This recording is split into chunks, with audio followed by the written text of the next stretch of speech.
Couch in space! Oh, look, it's a couch. Looks comfortable. And it's in space. Cool. Couch in space! Hi everyone, welcome to Season 2 of Couch in Space. I'm here with a colleague of mine, Ashley Watt. We work in the same building, on the same floor. We tend to bump into each other in the kitchen. We have some interesting chats now and then. So I thought, hey Ashley, want to come and join me on the couch? And he has graciously agreed to come on. Thank you, Ashley. Thanks for being here. Yep, no worries. It's going to be fun. Yeah. Well, I'm hoping. Yeah. Interesting. Well, interesting is up to you, really. Yeah. It depends if you're interesting. But we did just start talking about travels. Yeah. And I've just been to London, and I really enjoyed it. London City. I went there with my girlfriend, and we saw all the sites. Went to Harry Potter World, the London Eye, and things like that. And we saw Westminster Abbey. I really enjoyed it. Have you been to the city, London City? Yeah, I lived in London for 6 years. In what area? Started off in Wandsworth Town, which is kind of westish London, Clapham Junction area, and that's kind of hot spot for like Kiwis and all that kind of stuff. Really? Yeah. Okay, and then, did 3 months there in a shared flat, and then, went out to East London, sort of Isle of Dogs, which is kind of near Greenwich. Was that like your big OE? That was the OE, same as you, went over with a girlfriend. And Why did Kiwis go to London? I went because it's just, my granddad's he was born in Poplar, East London, so I had like the grandparent entry. So I went basically because back in the day, the exchange rate was good. It's just a good way to see the world. If you can base yourself in London, you can start earning a few pounds and then use that to see countries that you just never see, if you just sort of came from New Zealand. Yeah. Pretty expensive. I think that's maybe why people go there. I think so, yeah. It's safe. You know the language. Yeah, know the language, know the culture. I found when I first came to New Zealand, even from Australia, I always found New Zealand to be a little Europe.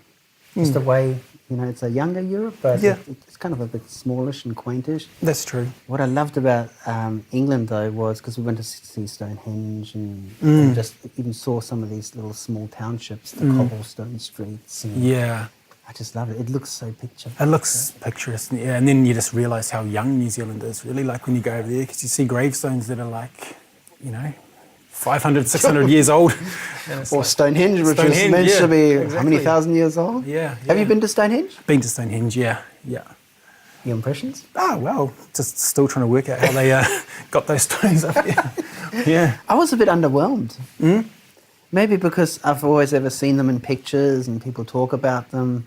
But you get to this paddock and you say, it was a shit day too. It was raining, it was really windy, it was freezing cold. And because you can't go close either. Yeah, that's right. Barricade everything. Yeah. So you're kind of seeing some rocks.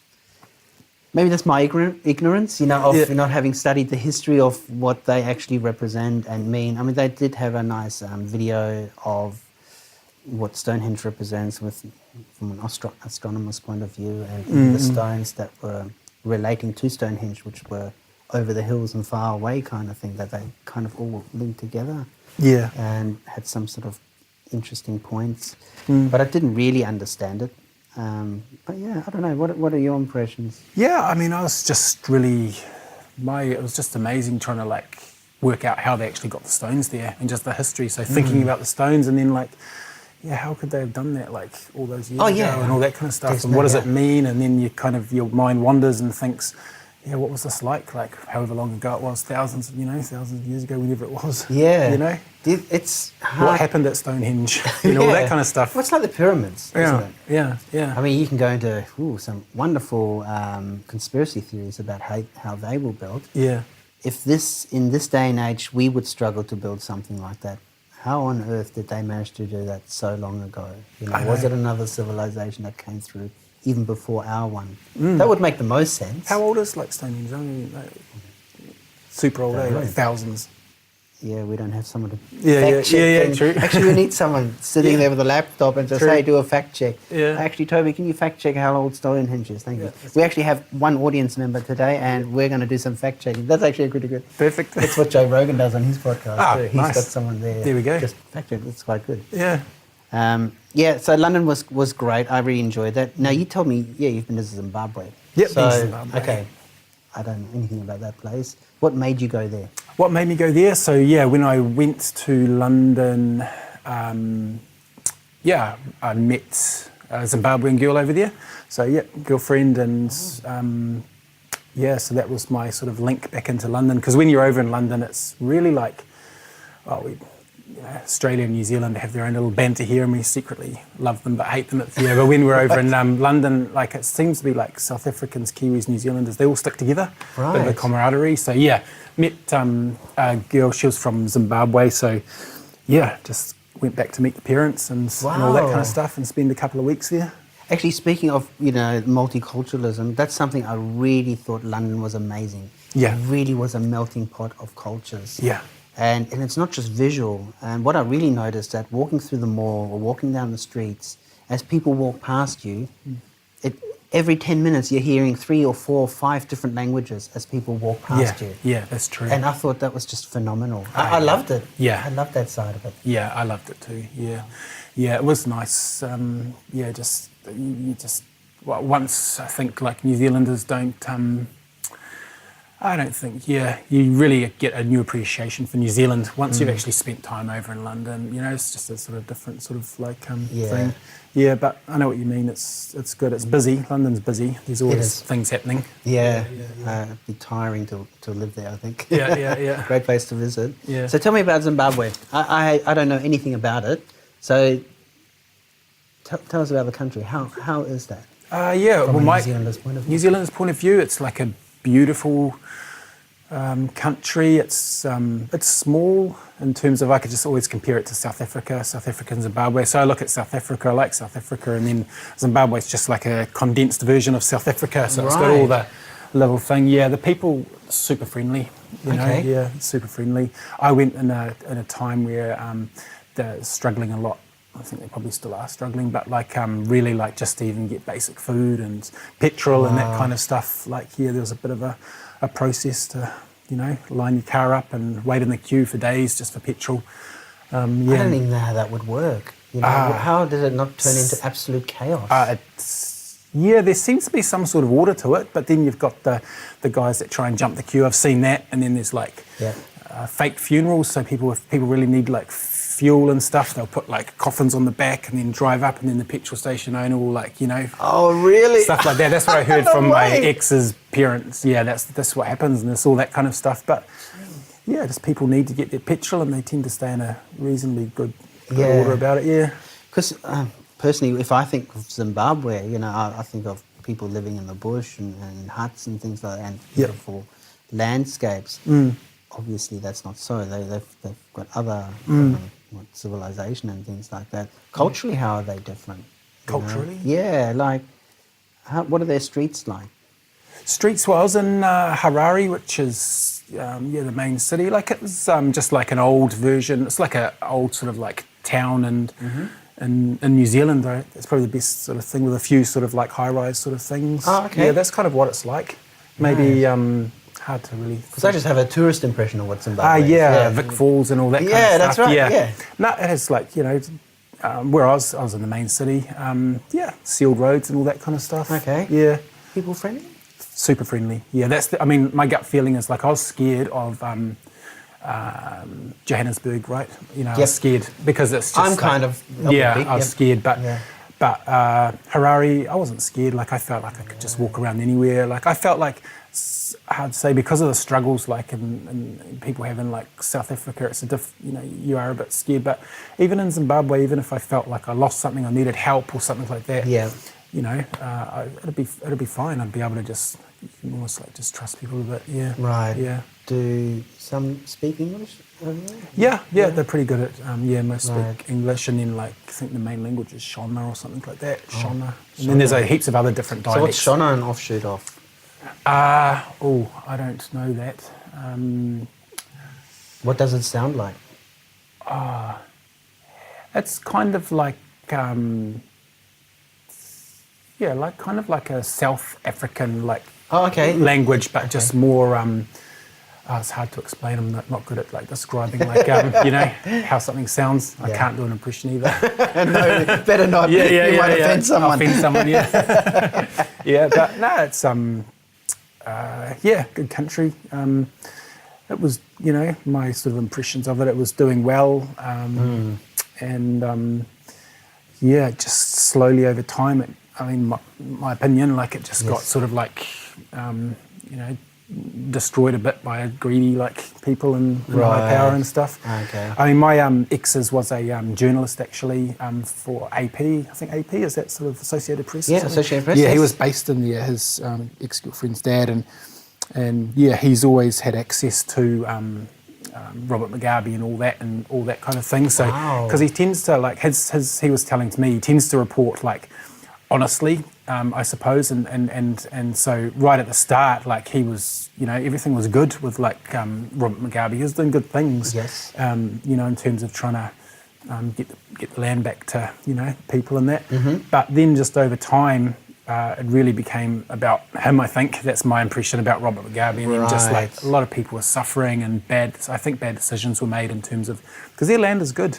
Yeah, their land is valuable land. It's good, but fertile, and it was proven it was fertile. But then, then in the space of like 20 years or even less, it just really, became sort of like, just not being productive land. Right. And everyone knows what happened with the rest of that with the money situation and power people just corrupts. Power corrupts. It only goes so far, and then kind of like the bubble bursts, and then all the goodness of humanity kind of just drifts on the wayside just to keep the power up. Yeah, it's kind of sad. That's true. You see it time and time Everywhere. again. Hey? Yeah. Mm. What's the most interesting place you've been to? If you Most interesting place. If I had to pick one. Because you've obviously been around the world. You've seen a few things. Yeah. It's an interesting place. Kind of that caught you by surprise, that... Yeah, I think... Victoria Falls in Zimbabwe.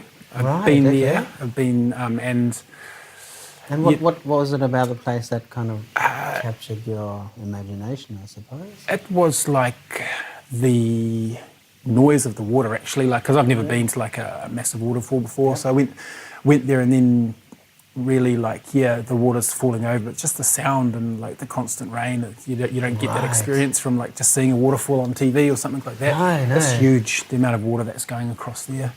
I saw the biggest waterfall I saw was it's in Germany, where the Rhine falls down.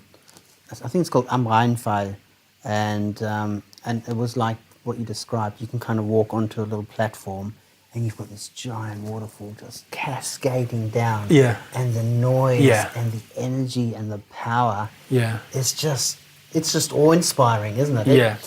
I took a photo of one of my family members from a distance, and they're just there holding their hands up, like the energy coming, and they're just totally dwarfed by this mountain of energy and water. Yeah.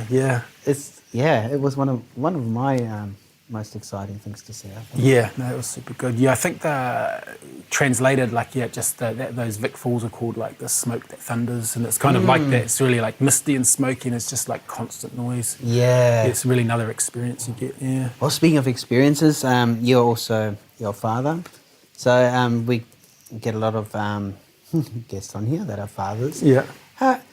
What's your take on parenting these days? It's an interesting.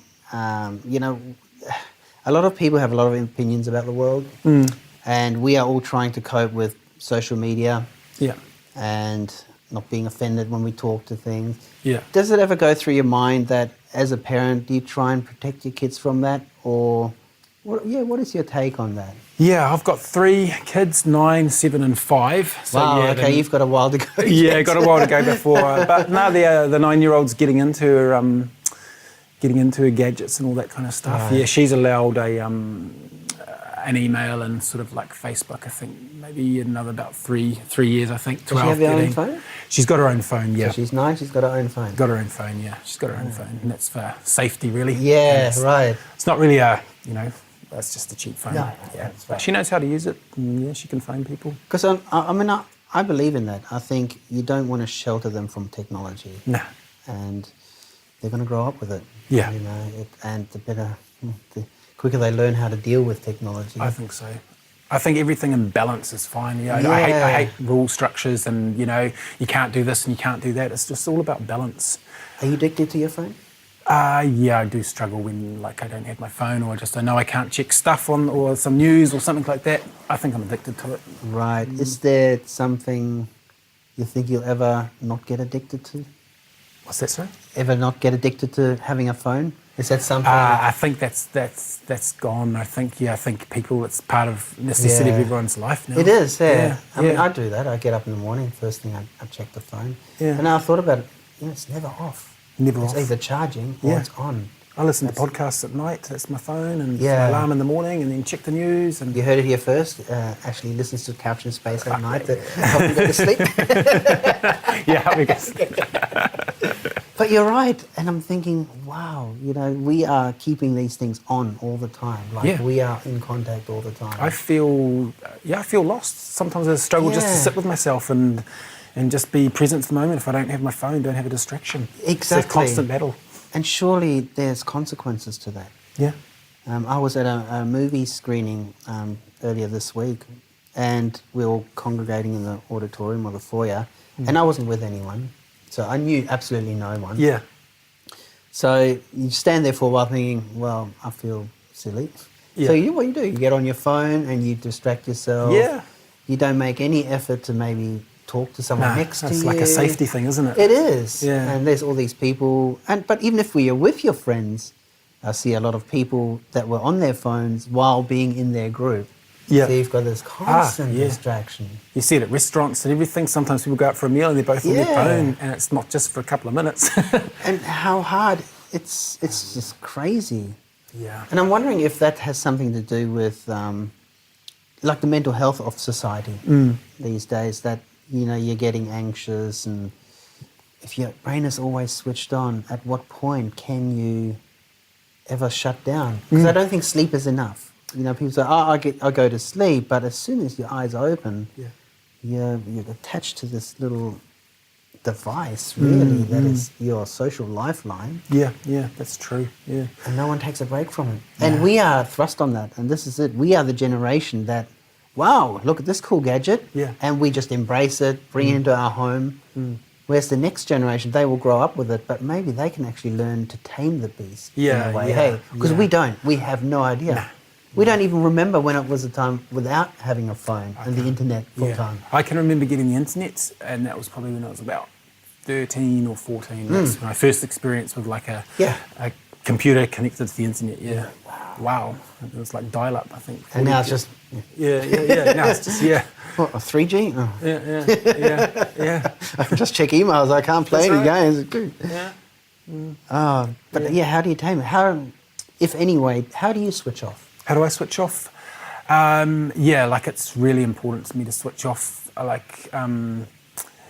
Just really, I need to keep structure in my life. I need to keep balance. I need to force myself actually to like stick to a routine, because I'm an obsessive type of person. I think if I get an idea in my head, then that's it. I'll just do all that, and then even fail to just do basic stuff. And Right. sort of yes, but And how do you do that? Like, do you have a diary? I've got An app? I tried all the apps and all that, but then it just gets too confusing. So no, I just You're right, actually. Yeah. No, I got a calendar. Use Google Calendar. That's it. And then really, I do just have just on a bit of paper, Monday to Sunday, and I just plan my week, and I just make sure that I've got it's balanced. I've got a bit of physical. I always try and put myself to sleep at 10:30, because I just realised how important sleep is. I was sleeping till 1 or 2 and realising I was feeling not good, and it's super important. So just really try and look after physical, mental and like, you know, the spiritual like side of things. Really just Yeah. keep those balances. As long as I'm getting fed that way, then that's good. And there's different things I do, like, connecting with people is like something that I'm not really, you know, maybe I'm just a bit shy sometimes, but really having good, honest conversations with people. Wait, now, this is an interesting question. Connecting with people. Yeah. Again, I've thought about this as well. And part of having a couch in space is kind of connecting with Yeah. people on a deeper level rather than just 5 minutes in the kitchen kind of thing. Is this something that you had but lost since you had your phone? Or is this something that you've always struggled with? Yeah, that's a different, Well, it's kind of a plus and the minus. Like, you know, technology and like connecting with people, that's good because it makes the world a lot smaller.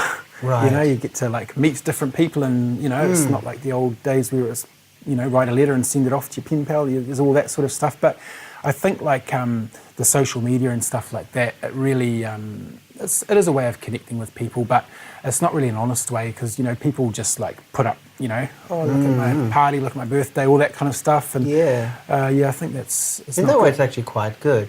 But getting back to, you know, you're saying you're quite shy. Yeah. But when I first met you, I never got that impression. Oh, okay. That you were uncomfortable talking to someone different. Yeah, no, I get Isn't super it- nervous inside and all that kind of stuff, yeah. Yeah. Isn't that funny though? And this is something that, again, I kind of think about and I worry about a little bit. You know, when we see a person, we only connect on a very superficial level. Yeah. You know, there's so much inside a person. You could be in the cafe laughing, and the next minute, 20 minutes later, you could be at home crying yourself to sleep. Yeah. You know, Yeah. it is that. And social media, I think, looking at Facebook, where you're putting your persona out into the world, you only ever get to see the good bits and the best bits, and you know, lots of photos of Zimbabwe, you're having a good time and things like that. Yeah. You never take a photo of you having an argument with your partner. Exactly. And you're going like That's this. exactly it, yeah. But the thing is, people base their impressions of you on just that. And same with judging a book by its cover, I guess. You know, that old saying, don't judge a book by its cover.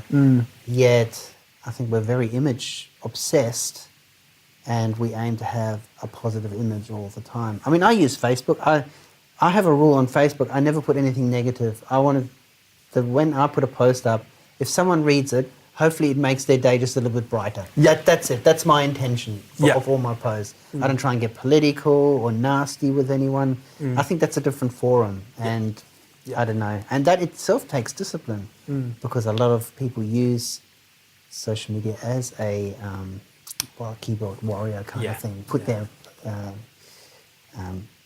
impressions down and things like that. Do you ever use social media that way? Yeah, I just actually started to use Facebook a couple of years ago. Yeah, I sort of resigned to the fact I probably should use it. Yeah, Use it? but I just didn't want to use it for a while. But I think that's because I was just not really engaging and that kind of thing. So Right. yeah, but Did you find, so what took you so long to engage on a social media platform? Is it something you weren't interested in, or just something you were weary of the whole time? just a little bit weary of it. Yeah, Why? weary of it.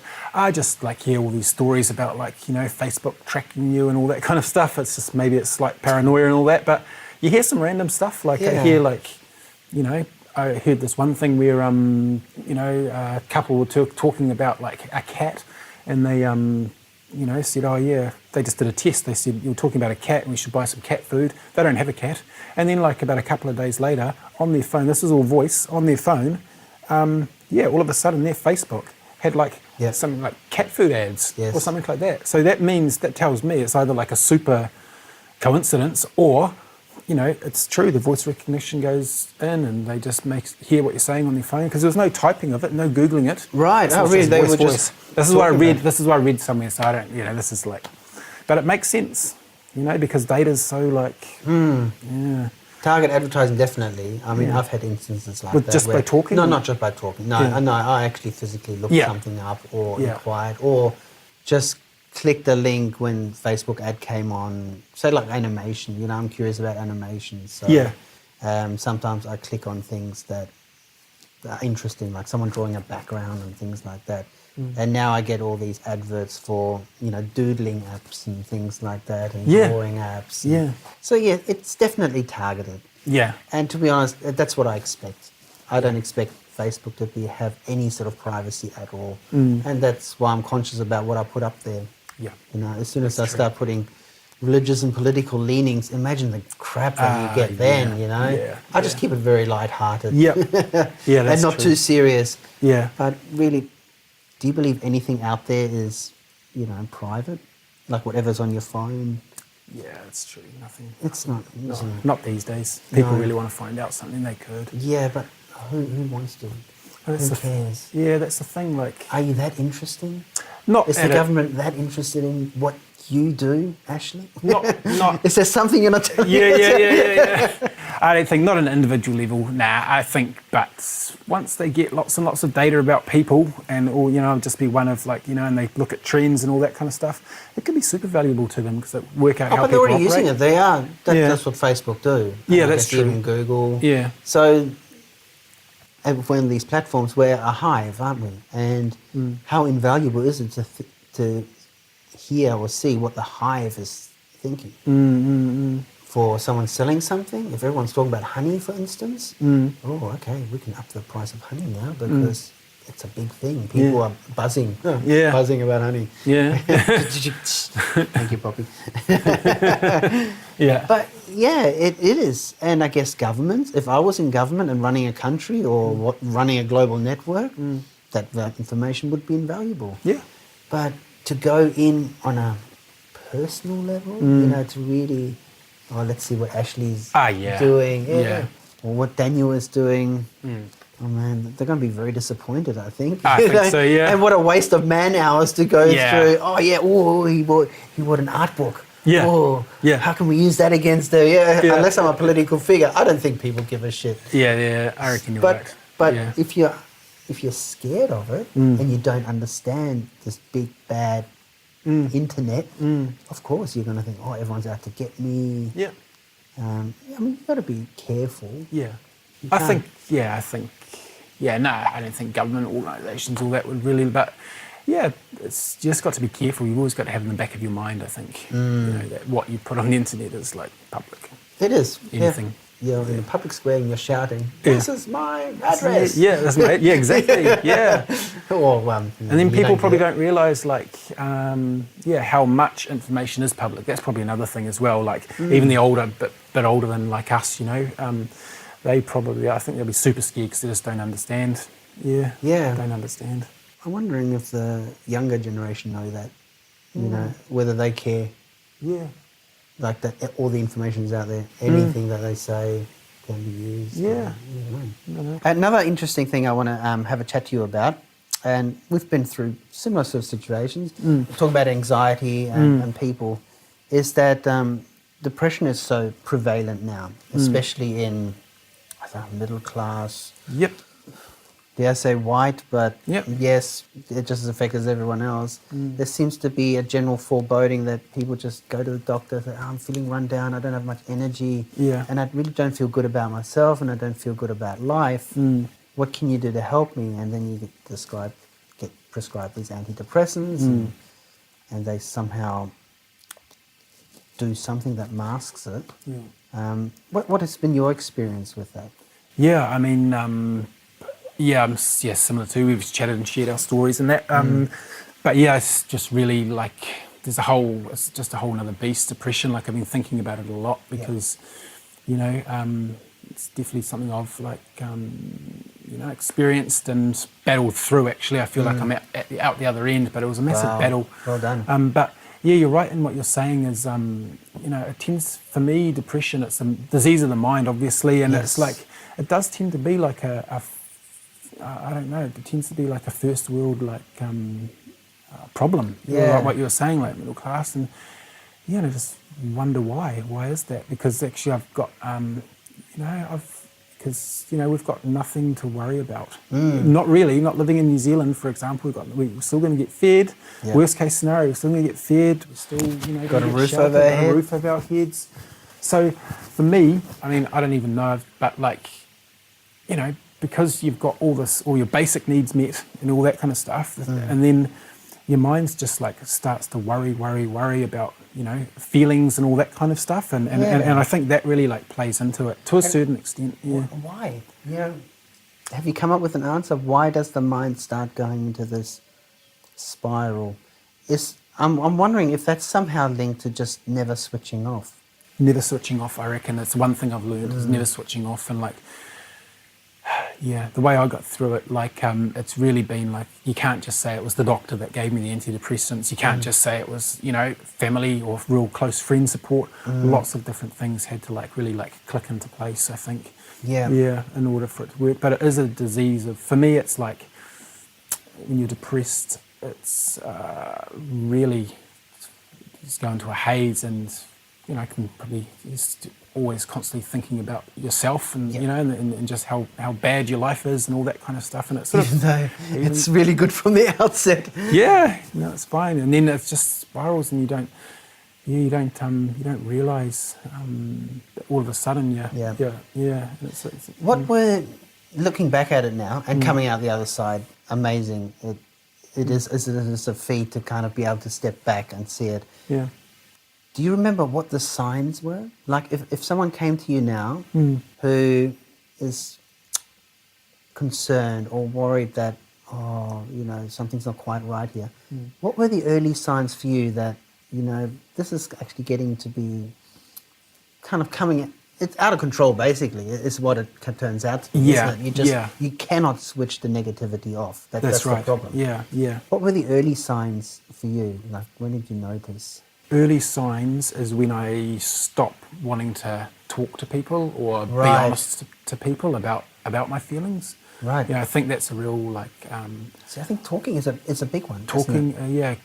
talking is a huge one, because like, and just not being judged when you talk, that's an important thing, because I genuinely believe like all humans are born like, you know, innocent, and just like, you know, it's what happens after that in terms of how they're brought up and their life experiences. Everyone's complicated, but totally, lots of people are misunderstood and all that kind of stuff. And genuinely, people inherently are good, I reckon.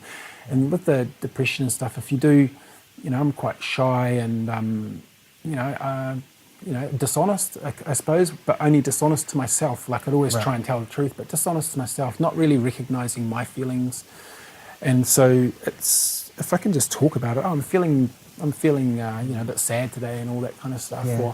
And that's something difficult for like men to do, I reckon. But Men especially. But yeah, if you say I'm just feeling sad today, no one can solve that problem for you.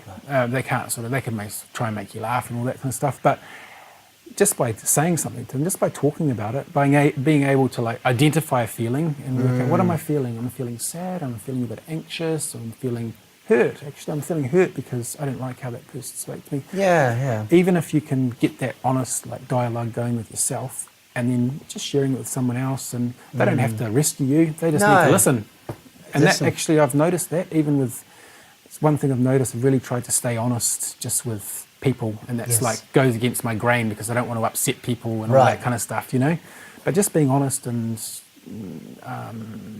honest to yourself and honest with others, then you can have like real relationships. Yeah, and I think that's a really good point, honesty with yourself. With yourself. And a lot of interaction you have with people is actually not personal. You know, if someone snaps at you, it's not because you're an unlikable person, it's probably because they're having a bad day or they're struggling something internally. Yeah. But isn't it funny though that we take a lot of things very personally? You know, if someone's rude to me at the cafe, for instance, you know, it's like, how dare they? Or you can go the other way, saying, yeah, maybe they just really know how shit I am, and you know, a lot of people are really hard on themselves. You know, they, you know, I don't want to always go back to it, but it is kind of like the social media conditioning, because your happy photos on Facebook is what most people think you are, and you know, you never see what's on the inside of the people, because the person looking on those photos only ever sees your happy face, and they think, well, they've got their shit together. Why don't I feel like what they look like? Correct. And I think there is Yeah. the problem. That's true. It's not, if we're not smiling, having the best time of our life, Yeah. and appreciating our kids to death, Yeah. we are somehow less than adequate human beings. Yeah, and then you're getting your signals from like the Facebook and all that, and that's Yeah. inherently dishonest, then, isn't it? Well, it is. Like, Well, it's only part of it. If people assume that Facebook is people's lives, then it just can't be true. Everyone has like life is on life's terms, really.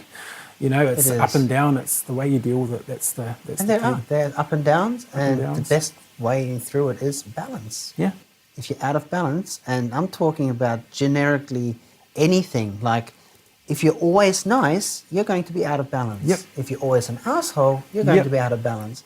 yep. Try a bit of both. You know, Try a bit of sometimes both. just, Yeah. no, I'm going to be rude here because, you know, Yep. as long as you're not hurting anyone, you know, but sometimes you can say, I'm really pissed off today. Yeah, And, you know, you're not aiming it at anyone. It's just something, the world is just giving you a kick up the ass and Yeah. you're feeling inadequate. Yeah. Feel inadequate. Yeah. But wake up the next day, okay, new day.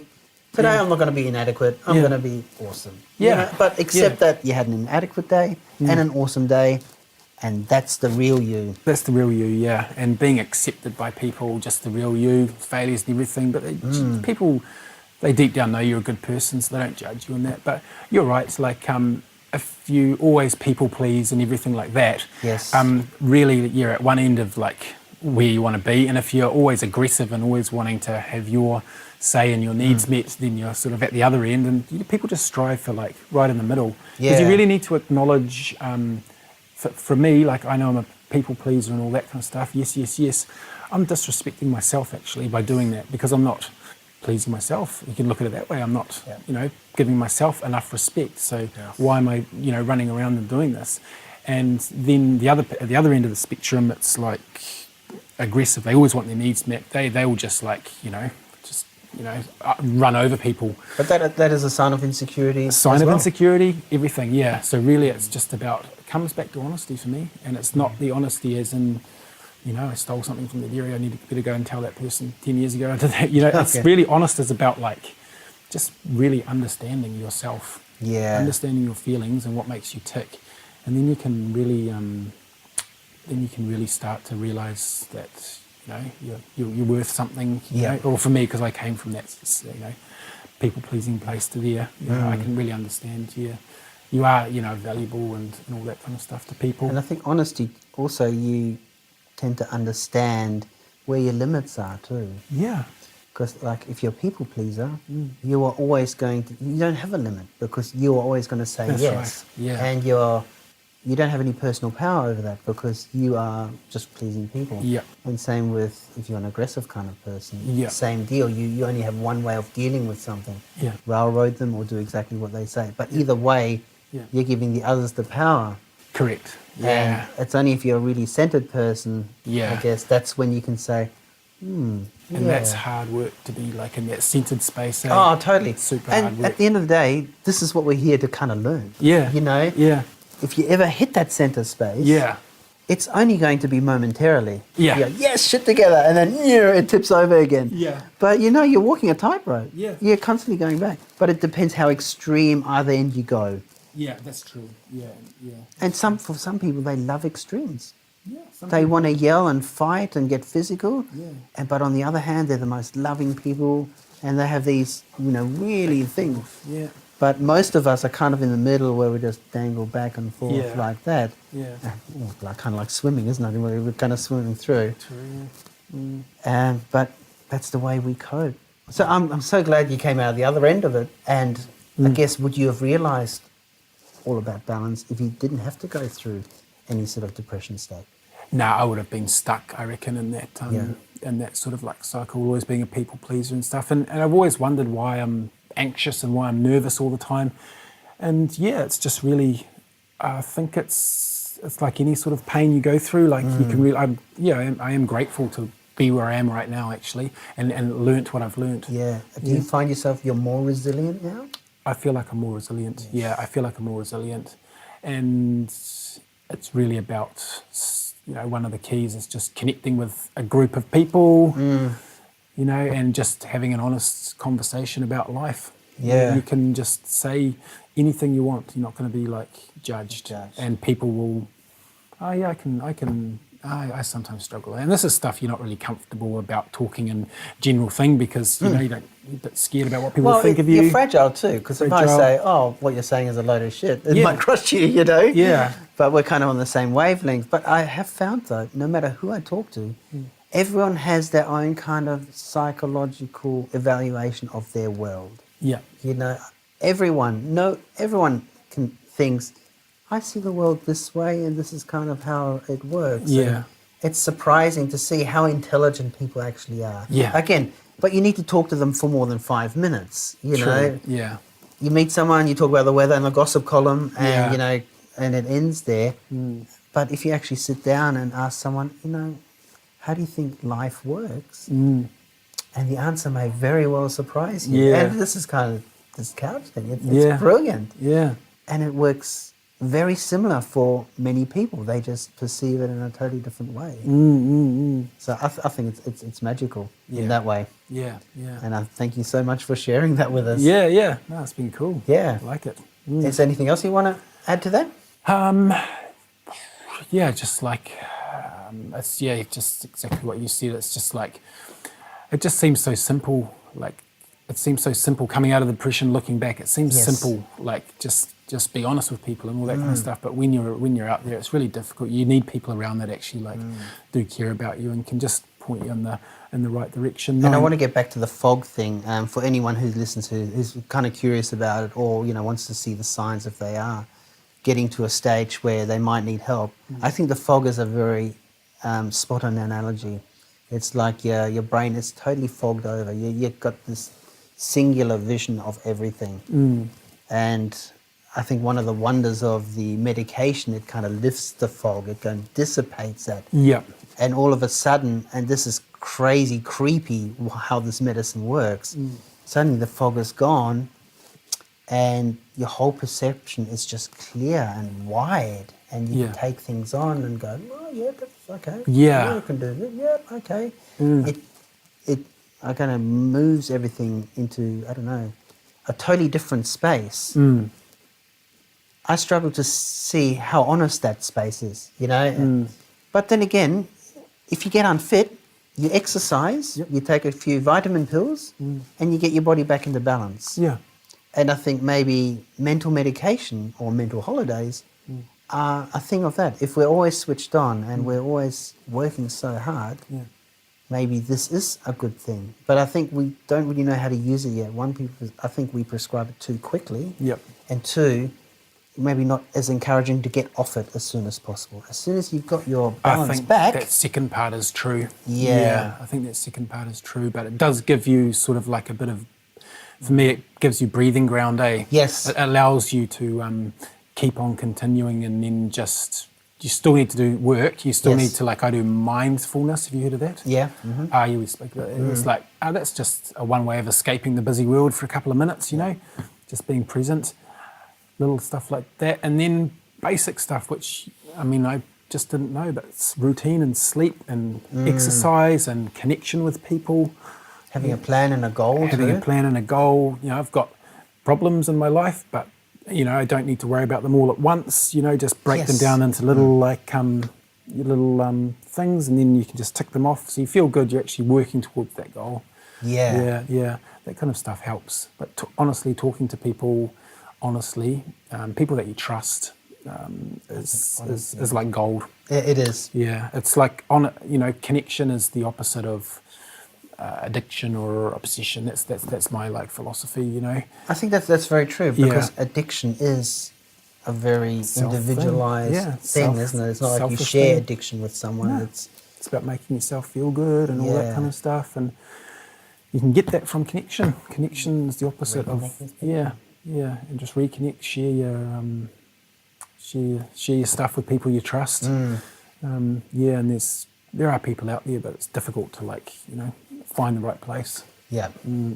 Cool, man. Oh well, that's been awesome. How old is Stonehenge?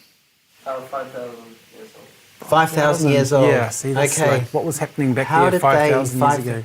Lifting these bloody heavy rocks. Yeah. Can you use pulleys and levers that much? Yeah. in order to create. Yeah, I know. Or were they aliens with a beam and they just went, this will screw their minds up Nah, in that's 5,000 true. years' time?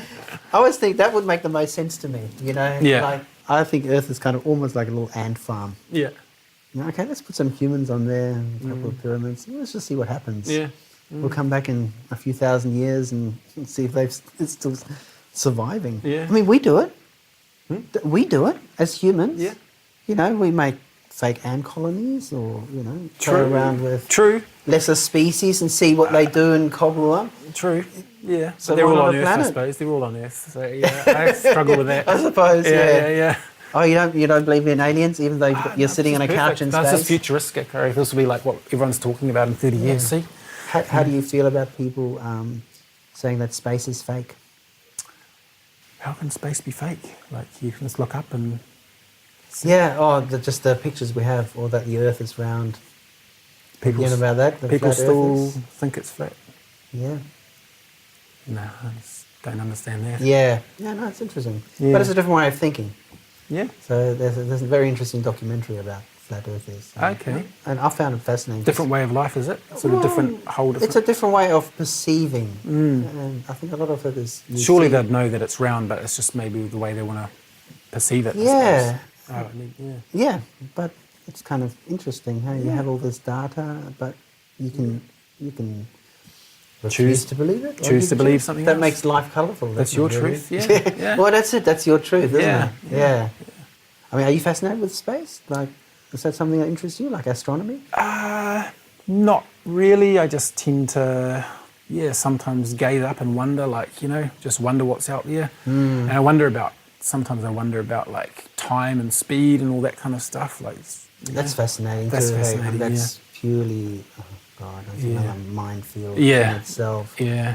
Because the more we learn about it, it's funny because my son is just learning about waves, how light is a particle and a wave, and it behaves differently in different situations. So, and this is what they get taught at high school. And I'm thinking too, that's only the surface. Yeah. Imagine if you start going to quantum physics and things Yeah. like that. I mean, this is well beyond my understanding of Same. the world. Yeah. However, I just love the fact that there's so much unknown about it. Yeah. And that's the magic of it, I think. Yeah. Yeah, that's true. So maybe one day we can float around in space like this. Yeah. Cool, man. Hey, it's been awesome to have you on. Yeah. So thanks very Super much. good. Are you still nervous? I'm not nervous anymore. Yeah, I'm not nervous. Yeah. Yeah. That's No, been it was good. good. It was fun. Yeah. Yeah. Well, I hope to have you back sometime. I'd like to Yeah, come maybe- back because I feel like talking some more now about some other stuff. This is Time good. goes quick, doesn't it? Didn't even realise it's gone. Yeah. Yeah, definitely. No, I'll definitely have you back. Yeah. Thanks very much, Ashley. Yeah. It's been awesome. Yeah, We'll chat thanks a again. lot. Yeah. Thanks for joining us on Our Couch in Space. See you again later. Bye.